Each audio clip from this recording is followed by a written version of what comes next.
Hey, today's episode is a spotlight on a retreat venue called Nordic Hill Manor. It's a cute little place. It's not so little, it's actually quite a large estate just west of Seattle. It's in the Seattle-Tacoma area, sitting at the top of a hill overlooking Liberty Bay. And what's unique about this place, it's close to a little town called Poulsbo, Washington. And Poulsbo has a history of, I don't know how it became this way, but it's very Nordic in its culture and its theme and its heritage. And the Nordic Hill Manor is also Nordic and Swedish and Norwegian, if I'm not mistaken. And in this interview, I'm speaking with Heinz, who's one of the owners of Nordic Hill Manor. And it's just an hour drive from the Seattle-Tacoma airport. You can either take the ferry across or you go around. And it's got multiple bedrooms, great for entertaining. It's got an interior bar. It's got pool tables, in-house movie theater, spa chairs, interior hot tub. They are booked pretty much every weekend. However, I recommend checking this place out, especially if you are able to do your retreat in the middle of the week. They do have availability, which is one of the sweet spots. And don't overlook the Pacific Northwest during rainy season, during the winter months, because it can be really nice. Get a nice snowy environment and sit in the hot tub and let the rain come down on the outside. I mean, it's a quite in-demand retreat venue, and so you may or may not be able to book it during the times that you want. However, really think about if you can get it in the weekdays. If you can organize a retreat in the weekdays, you can get some good deals. So enjoy this talk. I hope you get a lot out of it. Okay, let's start off. I want to hear about your history again. I mean, we've met before this call, and I want to hear about your history. No, we had the property. We actually, where we're at, it's been in the family for almost 100 years, since 1920. And so we basically just always wanted to have a generational dream home and to be able to create memories and share it with the public. And I don't live here. My father lived here briefly. We ran it as a bed and breakfast while he was here, and then we turned it into a vacation rental and retreat center. And the name Nordic Hill Manor, you have Nordic background, right? It takes a lot of inspiration from that heritage. Exactly. So he was Norwegian. My grandmother, his mother came from over from Norway, and then my wife is Swedish. I'm Austrian, so we kind of took the whole European Nordic, and then where we lived is a little Nordic village. So it's like instead of having to go to Europe, you just go to Poulsbo and feel like you're in a little town in Norway. So let's take a quick look at the map just to orient ourselves. Okay, so here's the Seattle area. For those of you who don't know, international audience, we're in the Pacific Northwest of the United States, zooming into Seattle. So Poulsbo is a little town on the east side of Puget Sound, and it is like Nordic. The whole vibe is Nordic. It's made to be European in nature. What can you tell me about the history of this place? It seems so cute. Yeah, it was actually Norwegians who came over, fell in love with the place. It's very fjord-like. We have Liberty Bay, we have the Olympic Mountains. So they got into the fishing business, created logging, created this little town. And then a driver that really made it more tourist-wise is old Bill Austin, who did a lot of the signs and paintings and the decor of Poulsbo. He says it needs to be livened up, and he himself came over from the UK, and it became the whole motif of Norwegian, and there's an infamous slice bakery there. So if you ever come, you definitely need to go in there. There's usually a line to get in, but they make phenomenal bakery. And then we have kayaks and outdoor activities. Whales actually have been coming in, orca whales as well. So yeah, because you got this body of water here. Liberty Bay is what you were talking about. Correct. So are there Nordic people, Scandinavian people living here? Is there a community of Scandinavian folks living permanently in this town? Or is it like the facade of it looks like that? Sons of Norway, which is a national organization, but Poulsbo is the largest membership of Sons of Norway in all of the U.S. So there's a lot of Norwegians. My wife, obviously being Swedish, and her maiden name was Johnson with S-O-N. So she always had to be careful how she introduced herself, because she's kind of like, the enemy, the Swedish. And so there was the other side of the neighborhood. There were the Norwegians and the Swedes. But no, there's still quite a few Norwegians living in this area. And then you guys are the Nordic Hill Manor right at the top, literally, of this hill here. So just across Liberty Bay from Paulsbo? What kinds of groups have you had come through there? On from the retreat space and things like that, we have had one group, basically for a couples retreat, Dwelling Place Ministries. They usually do 2 retreats a year for the last 5-6 years. So it's a great space for them. They bring couples together, and then they'd be able to have an intensive and comfortable. A lot of the amenities we have to go ahead and do. We've had church boards that come for like from a retreat basis and planning basis.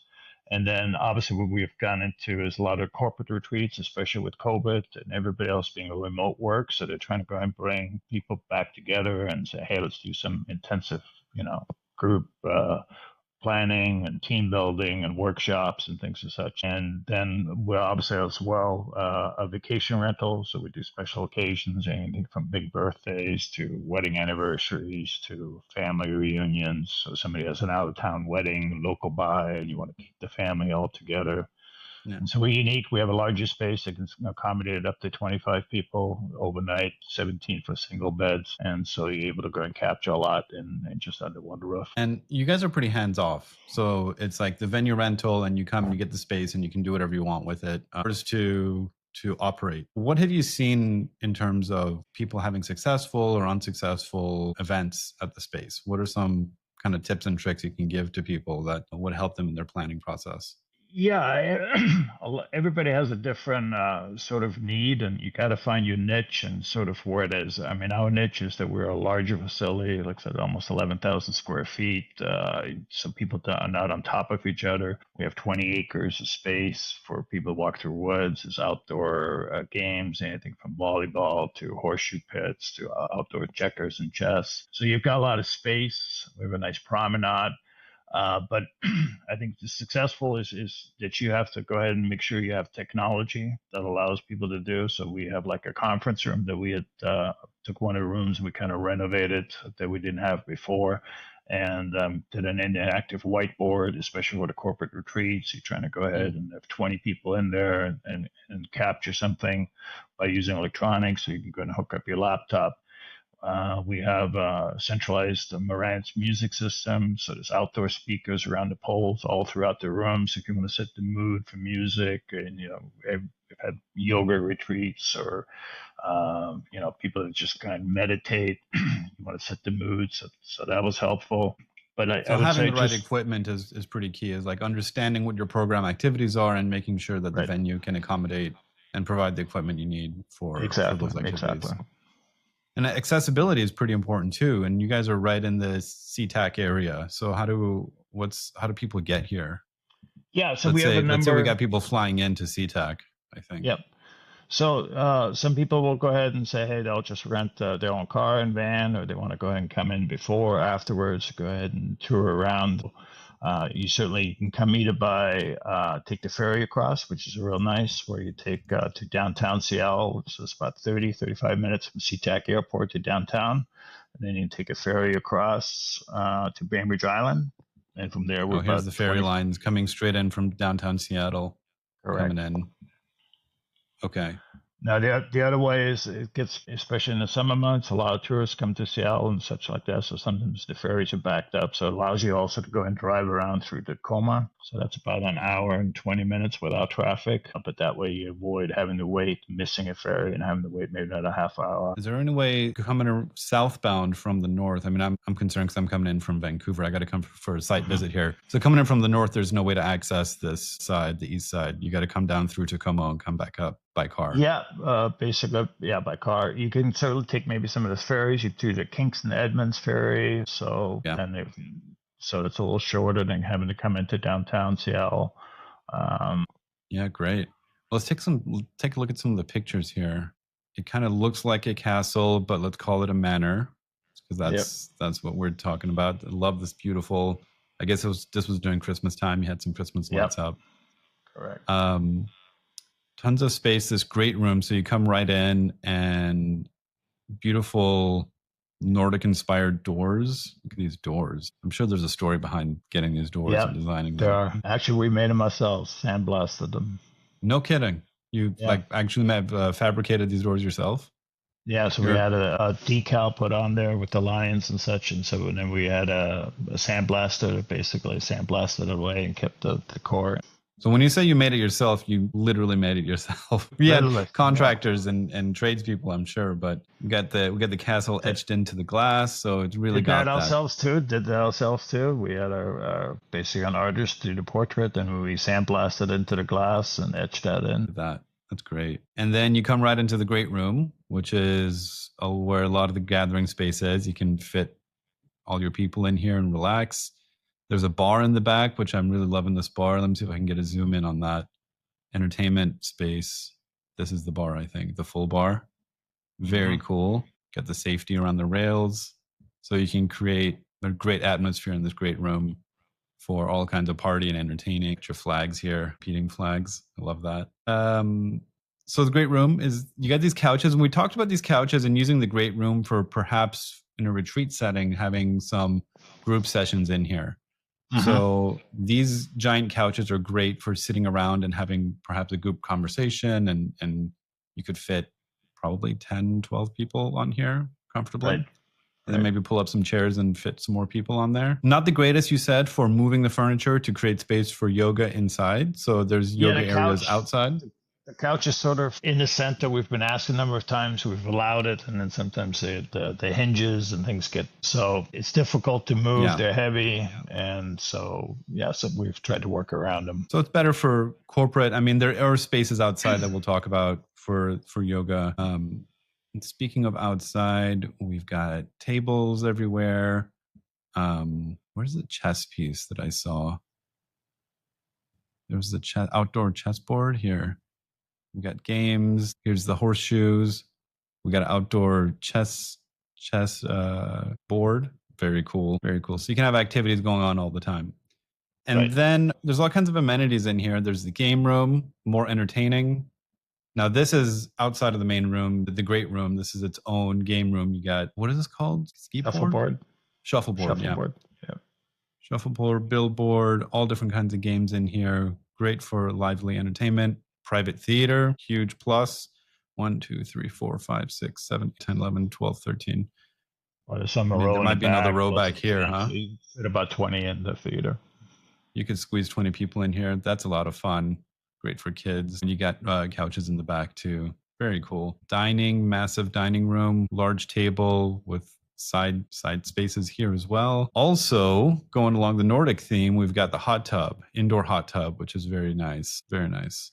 You said this is an add-on, so people can. When it's not summer, it rains around here. A lot of people don't like to go. So this makes it nice, especially in the winter months where you're sitting inside and you're not worried about getting rained on, and you have music. Yeah, hot tub in the snow is nice, but hot tub in the rain isn't as nice. You're just sitting there and the cold rain is hitting you. It's like having it indoors is a nice plus. And then along with the spa vibe, you get a massage chairs with the view. So a lot of different nooks and crannies and spaces where people can have their own experience. There's places for collective experiences, and then places where people can go off and have individual solo experiences. But that's what I love about this for retreats is people can go off and have their own personal processing.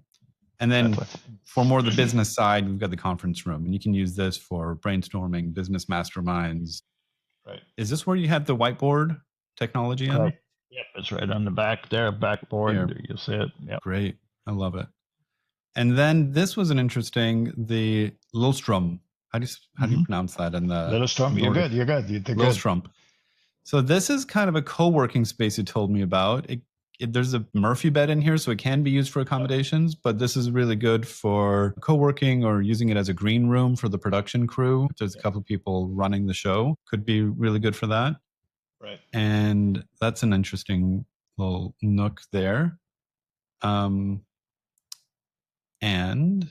The conference room has a kitchen. So you get the vibe. This is very cool. Very cool. Bedrooms, let's get a sense of the accommodations here. These bedrooms are all inspired by Nordic and Swedish names. So nice, clean, I would say upscale. Got the queen bed, king bed with a twin full bed. So all different kinds of dual occupancy, single occupancy, a combination of different rooms. How many total rooms? There's 8 bedrooms if you did the Lillestrom with the Murphy bed, but 7 formal bedrooms. Okay, 7+1. Here's the additional accommodations. So 8 bedrooms, up to 20 capacity if you want to squeeze people into different places and nooks and crannies. And that gives you a sense of that. The reviews are outstanding. People are loving this place. Very convenient. It's up on the hill, so a bunch of 5-star reviews. I love that. So we talked about the types of retreats that are really good here. What is like some length of time? Like, do you have a minimum number of bookings, minimum number of nights that you like to go with? And what's the happy medium there? Yeah, we actually just the minimum is 2 night minimum. So we have in the summer months we get some people go 7, 10 days, 3 days, 5 days. Just varies. So we do find from personal vacation rentals and things like summer we kind of get pretty much throughout the summer get booked. The weekends, because people, it's nice just a 2 night minimum to get away for the weekends. So a lot of times weekends were as well. Yeah, but to be clear, it's for the whole venue. You don't come 2 nights to get 1 bedroom. You're not operating as a B&B anymore. No, exactly. Yeah. So it's an entire vacation rental, entire house. You get the front door code and you do what you like and what you need. We have we have a digital FAQ guide that we put everything from murder mystery dinners to, since we have a great bar, we have a kids up bartending service that come in and teach you how to make cocktails. We have in-home chefs that can come in and teach you either there's one gal, she does Brazilian. You can have a personal chef that can cook for you and accordingly. So people are looking for different things. Like I said, we've had yoga instructors come in, massage therapists, manicurists, hairstylists. So we put all. It is a major metropolitan area after all. Seattle, you have access to all the practitioners and professionals and service providers of the Seattle area. So you can have all kinds of people coming in here. Right. And you've got the special relationships. If a retreat leader is looking at this space for their retreat, you've got relationships with the chefs and the massage therapists and the yoga instructors and whatever else people might need to help craft that whole experience. Exactly. Okay. What do you think? Where are you going with this? Like, where do you think the future holds for Nordic Hill Manor? We're extremely blessed. I'm amazed. We're already booked all through end of August of next year, almost all weekends and weekends. So like the busy summer months, May through August, we're fortunate that people are planning ahead and booking out early and such. The reason we're looking at different, like I said, future in terms of our focus is, like I said, with retreats. I think a lot of times people will go ahead and they can go ahead and come during the week. We have more spaces and flexibility, except in the summer because people for personal vacation and families and such and all that. So I think the future is that we're trying to go ahead and concentrate on that. You set up a retreat. We were on vacation last month. We were in Italy, my wife and I, and through Retreat Finder, we got an email. It was just an email to our website, and we wanted a writer's retreat. And he was from Bellingham. And I'm like, I said, okay. I was asking questions. I said, hey, I'm on vacation, but more than happy. I said, if there's a delay, I'm going back and forth with him. I said, just curiosity, how did you find us? He goes, through a Retreat Finder. I'm like, awesome.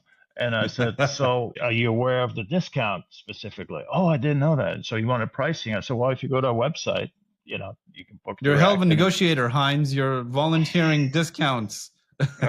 Well, and again, I think we're making a concerted effort with you guys and to go ahead and get into more of that space. So that's available. If anybody finds us on a Retreat Finder, that there's a code that we can certainly give and do a discount. So he wanted pricing, so you can calculate yourself. And I said, and he was looking at June and July next year. I go, sorry, we're booked. I said, but if May or September works for you, and so he was flexible with that. So we'll see if that happens. But again, so in the summer months, obviously, is peak season. It's the summer's in bloom and everything's amazing. Is it weekdays, weekends is all pretty much booked up in the summers, and you got to get out well in advance? Yeah. So, so where's the opportunity here? If people really want to get a good deal and get in, it's more winter months, fall months. Like where's the great opportunity? Yeah, I would say fall. Christmas, you see, we decorate, so it's like a lot of people just book on the weekends and do a special do take in. We have a Christmas tree. We do the festive and the such. So I would say yes. Fall, spring is easier and all that. Peak season being like I said, summer. And again, that's just from our perspective in terms of availability. But I think midweek, if especially if there's people looking for specific retreats, and I get it for retreat planners. They're saying, hey, when can we capture? Some people say we can only take the weekend off. We're working. I'm going to take a holiday vacation or whatever during the week. Versus, let's say, maybe the niche from a corporate retreat or like I said, Yeah. hey, I can do that midweek because we don't want to interfere in your family time on the weekend. So there's a better niche that way for midweek. Or they have the flexibility where they say, hey, this is a week long writers retreat, which I think he was Mm. looking at. And he's like, okay, then you got 5-7 days and do the week and the weekend. Yeah, there's something really beautiful about, for those of you who don't know, I keep referencing the Pacific Northwest. We get a lot of rain in the Pacific Northwest, Seattle, even down to Oregon, Seattle, Vancouver. I think Oregon less so, if I get the stats right. They probably get Yeah. less downpour of rain than Seattle and Vancouver. But for about 5 months out of the year, it's raining. Like you look at the forecast and it's just like cloud rain throughout Yeah. for 7 days. And for those of us that live here, it's like, okay, we got to take our vitamin D with magnesium. We got to go on snowbird vacations. We got to go down and da da da. But there's also real beauty to it. And there's a real opportunity for people who want to do more introspective work. They want to go inward. They want to do a writing retreat or something more relaxing and indoor. There's a real beauty to having that rain kind of sprinkling around you. So it could Yeah. be perceived in different ways. Right. So there's a real opportunity in the spring, fall, and even winter months to come and have an indoor retreat at the Nordic Hill Manor. If you hell bent on getting it during the summer, good luck. We're all booked up.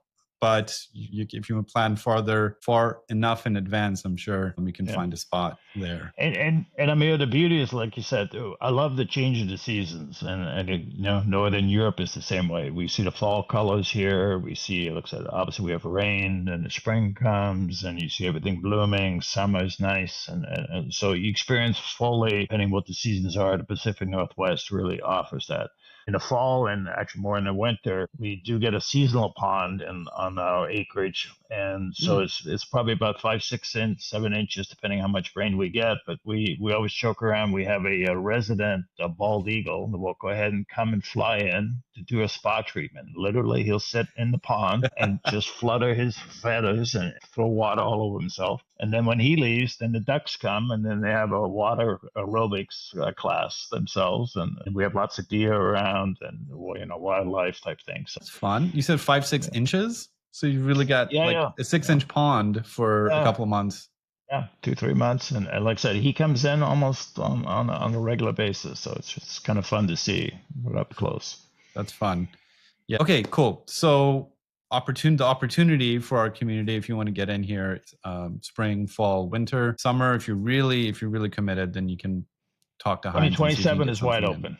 2027 is wide open. We're recording this in July 2025, so you got to plan way in advance and get yourself into the cycle. Once you get into the cycle, then you can book for next year immediately. And as Heinz was referring to, we're offering we've negotiated Heinz to provide us a group discount. I think, what is it, 10% or something? Or Correct. Yeah, you'll see the link in the listing where this is published. So come check it out. Listen, it's a pleasure chatting with you. I encourage everybody to check it out on the listing, on the website, look at the pictures. It's a really convenient location, close to the Seattle, like we said, the SeaTac airport. You can get there by car, you can get there by ferry from downtown Seattle. And so, yeah, come and check it out. Yeah, we'd love to have, like I said, we get it.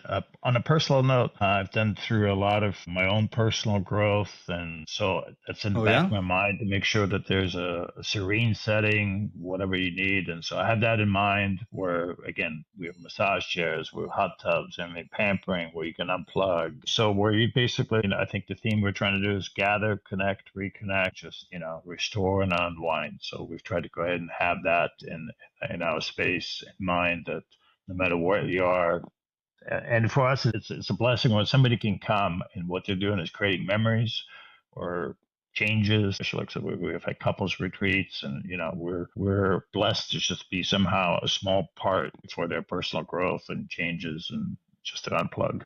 We love to hear your stories of transformation. So please let us know what transformational experiences you have had at or will have at Nordic Hill Manor, and share with us, like, how do you come back to you? What is your path back to yourself?